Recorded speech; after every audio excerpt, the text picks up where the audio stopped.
Gracias por mantener la sintonía. Esto es Conexión 32. Vamos a conversar con Lisandro Macarrulla en calidad de jefe del gabinete presidencial. No es un puesto político, me dice él.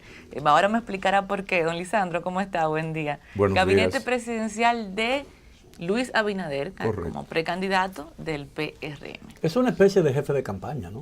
No, la jefatura de campaña es otro organismo que está más enfocado a la parte política propiamente dicha. Nosotros lo que servimos es de apoyo a toda la estructura de la campaña, que son varias, entre las que está la jefatura de campaña. ¿Y qué apoyo damos? Bueno, damos apoyo logístico, estratégico, económico y creamos contenido para las propuestas del candidato. Cuando habla de apoyo económico, ¿qué significa realmente? La parte de finanzas de la campaña. Ustedes saben que hoy en día está todo muy regulado. Sí. Ya no se puede hacer política sin cumplir con una serie de parámetros y de fechas fatales. Y se necesita un gestor para manejar eso. Y sobre todo para manejarlo eficientemente. Eso es parte del trabajo del gabinete presidencial que usted correcto. encabeza. Pero esto es una figura nueva, ¿correcto? O sea, lo de gabinete presidencial, yo no lo había escuchado en una candidatura. En la República Dominicana creo que es la primera vez, pero en otros países se usa, es una figura muy usada en otros países, precisamente porque son países que tienen regulaciones, que tienen consecuencias de no cumplirse las regulaciones y se necesita una buena gestión de todo el proceso de campaña. Anteriormente en la República Dominicana no habían límites, no se exigía transparencia, no habían programas que cumplir obligatorios. Hoy en día ya hay una ley de elecciones, la ley electoral, eso hay que darle un seguimiento y gestionar la campaña. Pero lo más importante es que, como ustedes saben, los países de oposición tienen muchas limitaciones económicas cuando se comparan con el partido que está en el poder. Entonces los recursos hay que manejarlo eficientemente. Ahí entramos nosotros. Yo supongo que ustedes también tienen una participación muy activa e importante en el diseño de los programas de gobierno, de las propuestas de gobierno, ¿no? Esa es quizás la función más importante. Estamos creando contenido de las propuestas que está haciendo el candidato y a final de cuentas, ya cuando él sea el candidato del partido, todo eso se va a integrar a la propuesta del PRM. O sea que usted tiene un equipo multisectorial, me imagino, porque si van a hacer propuestas en varios temas, Sí. nadie es todólogo. No, obviamente, nosotros tenemos un equipo grande de trabajo y ahora se integran 35 personas entre técnicos y empresarios, ya de forma abierta, porque sobre todo los empresarios habían estado un poco bajo perfil, pero ya a partir del mes que viene se integran un equipo a trabajar, voluntarios, pero también vamos a tener algunos técnicos que van a ser empleados porque es mucho trabajo y más que queremos hacer propuestas bien estructuradas, propuestas reales, no ofertas políticas de esas que se tiran al aire sin nunca tener la intención de cumplirlas.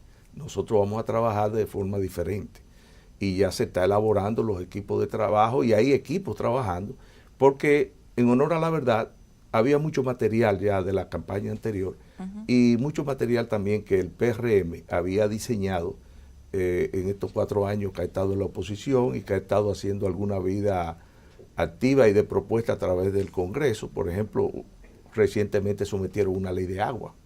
Ese es un material que está ahí y que Luis, a pesar de que es un material del partido, pero Luis se identifica mucho con él y lo va a asumir como parte de su propuesta electoral. Ahora, una persona que ha estado toda su vida en el ámbito privado y que incluso ejerció el liderazgo de ese sector durante mucho tiempo y que no se le conocían o no se le conocían hasta ahora vinculaciones ni simpatías de tipo político partidario, de pronto decidió unirse a un candidato. ¿Qué le motivó a tomar esa decisión?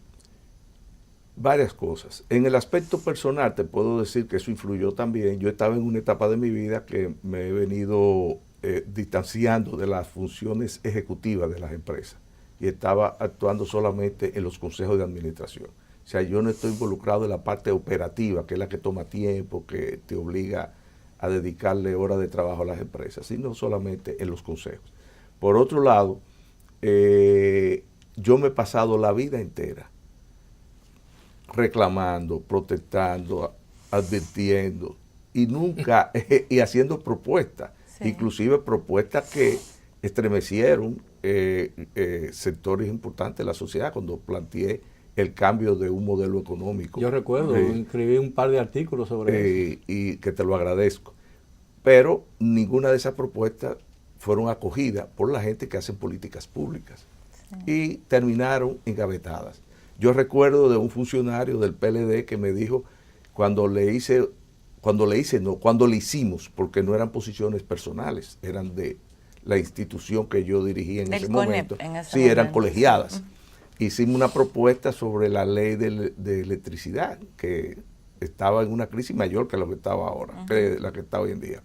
Y dijo, es un documento poético.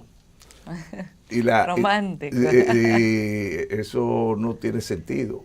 Después que nosotros hicimos un esfuerzo muy grande dentro del CONEP para armonizar intereses internos y hicimos una inversión trayendo técnicos extranjeros para evitar que los técnicos dominicanos de una forma u otra influenciaran sobre algún interés Sí, particular. por la contaminación política. Correcto. Y sobre todo económica, porque estábamos también, recuérdense que en el CONEC confluyen una serie de intereses cruzados, porque como el organismo cúpula, están todos los sectores empresariales. Claro, pero ¿por qué la vía que usted eligió para participar de manera activa fue el PRM y muy puntualmente Luis Abinader? Porque dentro del PRM hay otras corrientes, como la que encabeza Hipólito Mejía. No, y te voy a decir algo más. Otras fuerzas políticas me hicieron oferta de que me acercara a ellos y me ofrecieron quizás cosas que no me lo ofreció Luis. Pero La vicepresidencia, por ejemplo. No. Esa no. Realmente no. Que Luis debería Además, yo no sé si yo pienso. tengo perfil de vicepresidente de nada, porque yo tengo una personalidad.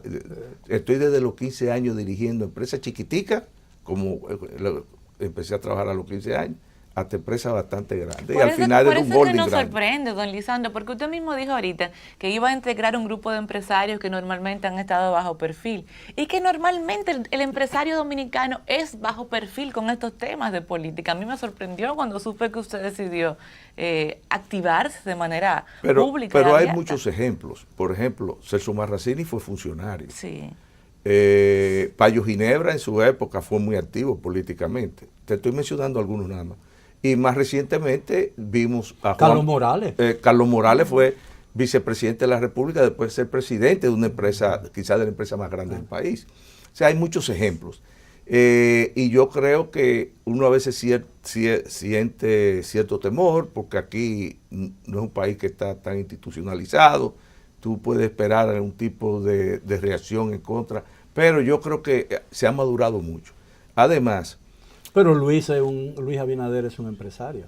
Un empresario, pero que ya hace mucho tiempo que está involucrado en la política y se conoce mucho más como político porque empezó muy joven que como empresario. En mi caso particular es lo contrario. Ahora, la pregunta que tú me hiciste, que ¿por qué Luis? Yo te voy a decir algo sencillo. Primero me identifiqué mucho con su perfil personal, o sea, su familia, la forma como él se desempeña en la sociedad y demás. Pero lo que más me impresionó de él, y fue el único político que lo hizo de lo que yo me estuve reuniendo, que en la segunda reunión se apareció con 4 principios y 11 acciones prioritarias que él haría desde su gobierno. Y cuando yo vi el nivel de identificación de eso con lo que yo pienso, yo dije, este es el hombre mío. ¿Por qué? Porque a pesar de que yo soy una persona que tengo mi criterio propio y no soy una persona que acepte imposiciones, pero yo vi un nivel de coincidencia en la parte fundamental de las propuestas que yo creo que podemos hacer un equipo. Y de hecho lo estamos haciendo. Cuando el PRM se retiró, casi al momento de firmarse el pacto eléctrico, nuevamente dejando atrás una vieja aspiración del pueblo dominicano, a mucha gente le sorprendió porque cuando se tenía conocimiento ya de que en la ley o en el documento se habían aprobado o se habían consensuado 288 puntos y solo quedaban por definir entre 16 o 18.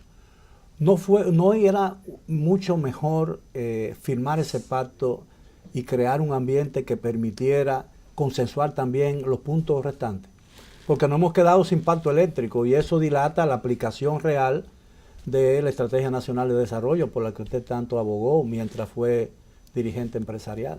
No, y que sigo abogando y que el candidato sigue abogando.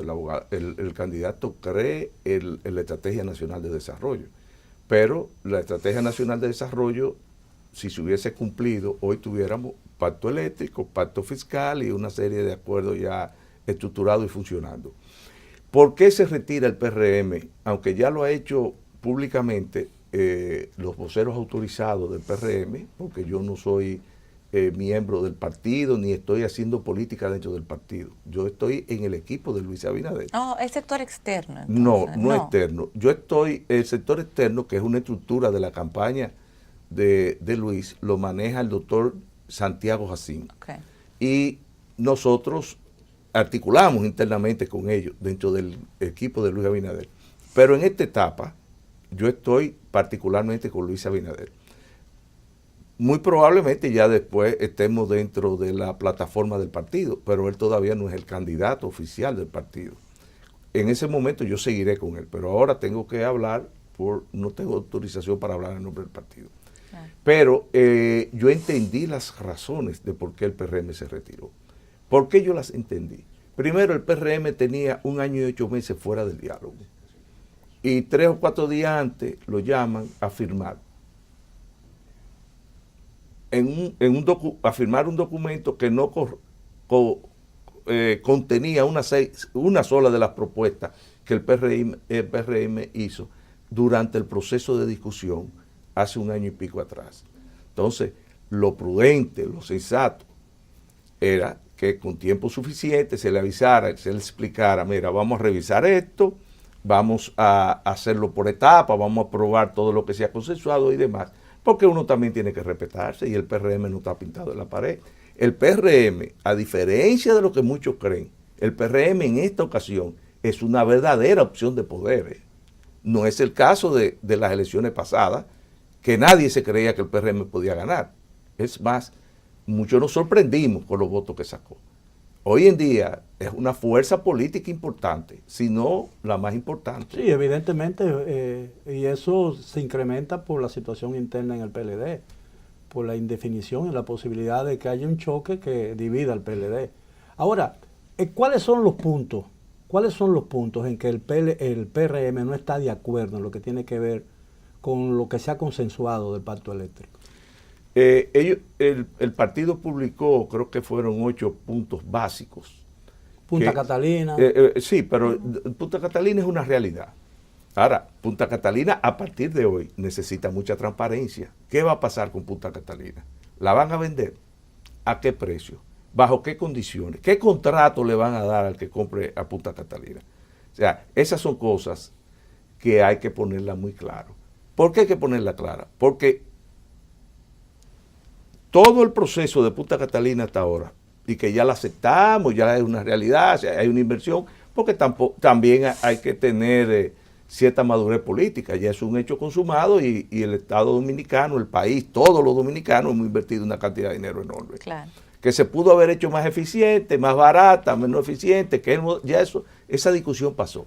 Pero cuando eso estaba pasando y que se podían corregir muchísimas cosas, ese mismo diálogo, ese mismo espacio de concertación que se abrió para firmar el pacto, nos recogió las propuestas que se hacían sobre Punta Catalina. Las propuestas del PRM. Del PRM y de muchos otros sectores, porque no fue el PRM que se retiró, se retiraron muchos de los jugadores que estaban involucrados. Al principio, durante un tiempo, se retiró la Asociación de Industriales de Jaina. No, de Herrera. De Herrera.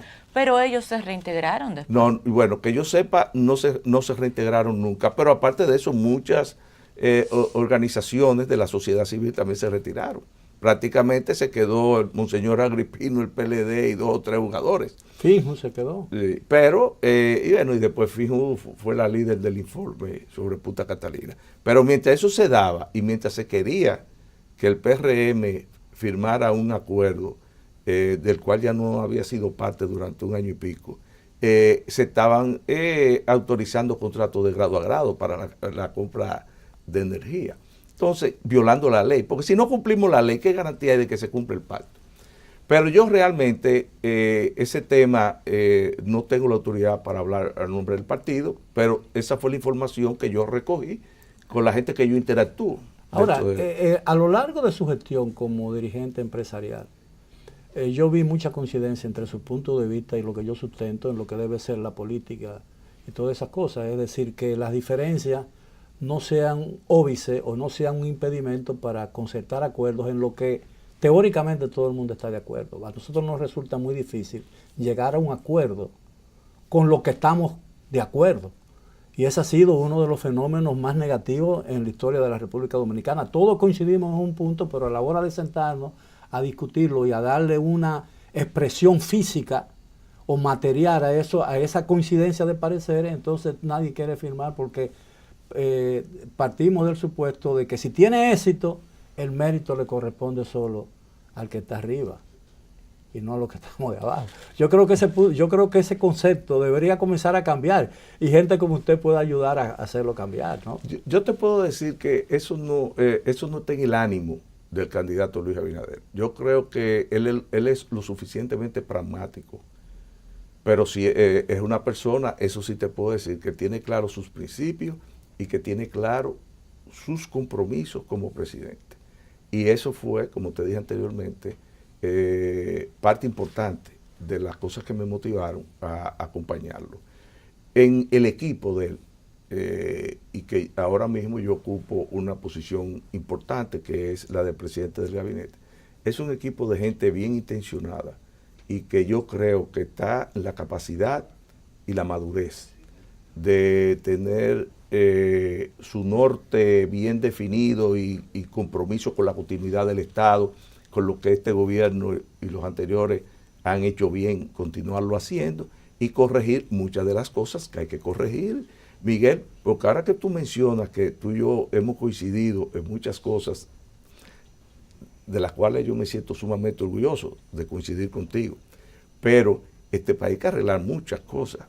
Recientemente yo vi unas estadísticas que sacaron sobre educación, por ejemplo, que me preocupa porque estamos haciendo una inversión muy grande, 4% año por año del presupuesto, no, del PIB, y como el 17% del presupuesto se está llevando a educación primaria, o sea, educación básica, el 4%, porque el 1% es para educación superior. Y vemos que los jóvenes entre 18 y 24 años se retiran en una proporción de 38% anual de las aulas. Sí, la deserción escolar es sumamente alta, eso es preocupante, pero tú comienzas a ver muchísimos otros indicadores que tienen que ver con transparencia, con institucionalidad y demás, y estamos en posiciones estelares en cuanto a la descomposición cuando nos miden con otros países. Pero si vamos quizás a algo más egoísta, porque yo lo que soy es empresario, vemos la competitividad del país, la balanza comercial con todos los países con los cuales tenemos intercambios de comercio, es deficitaria y agravándose. El año pasado, 2.000 millones de dólares empeoró la balanza comercial. O sea que la República Dominicana tiene que hacer muchos ajustes, y que son ajustes que hay que hacerlos, son estructurales, no de maquillaje. No es verdad que este país va a mejorar la competitividad tomando decisiones de quitar papelito y cosas de eso. Aquí hay que hacer, por ejemplo, como planteó Luis Abinader, una reforma fiscal integral, que es una demanda del sector empresarial, no desde que yo estaba ahí, desde que yo tengo uso de razón. El sector empresarial aboga por una reforma fiscal integral, no un parcho tributario. Él la detalló aquí porque Luis Abinader estuvo aquí hace 2 meses y él habló en detalle sobre su propuesta de la reforma fiscal integral. Ahora, yo quiero saber algo, don Lisandro. Evidentemente usted está cerca de Luis y apuesta a ese gallo. O sea, usted asume que él va a ganar las primarias del PRM, ¿correcto? Sin embargo, si él no gana las primarias del PRM y el candidato es otro, como por ejemplo Hipólito Mejía, que es el que pareciera ser el otro con posibilidades dentro de ese partido, ¿usted se mantendría cerca del PRM o si no es Luis, entonces no? Sí, yo creo que sí. Te voy a decir por qué. Porque yo veo una gran identificación entre las cosas que me motivaron a estar con Luis y lo que plantea el PRM. Además, me gusta la dirigencia del PRM. Me gusta ver un joven como Paliza, que puede ser mi hijo, inclusive más joven que mi hijo mayor. Está Carolina Mejía. Está Wellington. Sí, está el alcalde de Santo Domingo. El actual alcalde. Sí. O sea que yo creo que hay... Bueno, pero el alcalde de Santo Domingo no se sabe realmente... ¿De qué partido es? De qué partido es, porque quien lo inscribió fue el Partido Reformista. Pero lo he oído decir a él siempre que es PRMista. Bueno, nunca lo he oído decir que es reformista. Pero las relaciones de él y el señor Abinader no parecen las mejores. Yo creo que sí. Y yo te voy a decir la verdad. Tendrán que serlo porque... Yo creo que son dos líderes jóvenes y es probable que tengan juntos una gran batalla. Si Luis le pide mañana a usted dijo que a usted no le interesa, pero si Luis se lo pide, le pide mañana, que usted le acompañe como candidato vicepresidencial, ¿usted no estaría en esa... Para yo responder eso, yo tendría que reflexionar mucho. Y la verdad que no... Y esperar que te lo proponga. Sí, y la verdad que no hemos hablado de eso. Es que yo creo que Luis debe y probablemente esté pensando en proponerse. Yo creo. Pero ya eso es más difícil, uno tratar de ver. Sí. Pero en mi caso, nunca he hablado de puesto con él. Y te digo la verdad, yo no sé si me interesa. Porque es que yo tengo ya una estructura de empresa y demás, que yo tengo que ver el impacto de yo haberme salido de ella, porque yo estoy 90%, 95% del tiempo ya trabajando con Luis. Sí. Entonces, yo tengo que madurar un poco esa decisión. No es lo mismo de gente que son políticos de carrera, o sea, y que quieren hacer carrera política.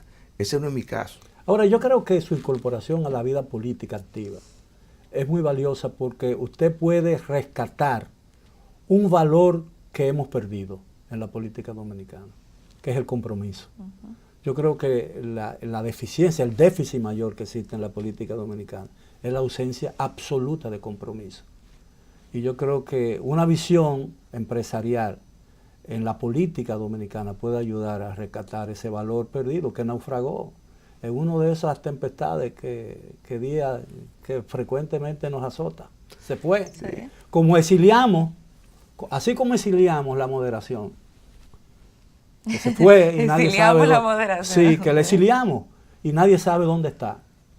Porque no hay moderación en la política, ni en el periodismo, ni en la política, ni en el Congreso, ni en el asunto. También yo creo que el compromiso es un valor que tenemos que rescatar por encima de cualquier otro. Mira, hay que tratar de que la mayor cantidad de gente que puede agregar valor a la política se incorpore. Porque nosotros no podemos darnos el lujo de que en este país hay un vacío político.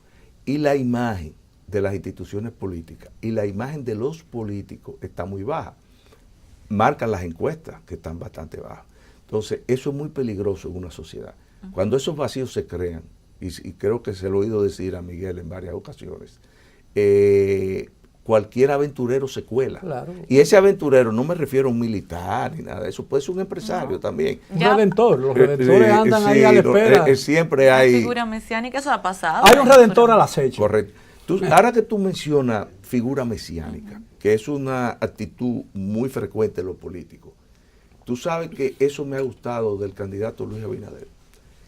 El hecho de darme espacio a mí, como hay un gestor líder en cada sector, y la forma colegiada que él maneja su campaña, habla muy bien de él.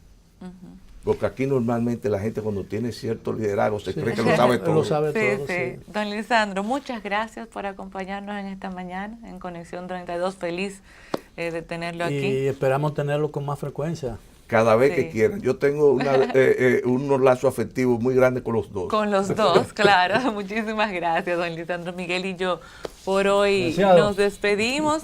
Les recordamos que se vistan de azul por el Día Mundial de la Concienciación del Autismo. Miren a Miguel que está Mira a azul. Lisandro. Miren a Corbata. don Lisandro con su corbata azul. Yo estoy de azul y los técnicos también. Así que esperamos que se vistan de azul por el autismo. Les deseamos que pasen un muy feliz resto del día y que mañana nos sintonicen para otra entrega de Conexión 32.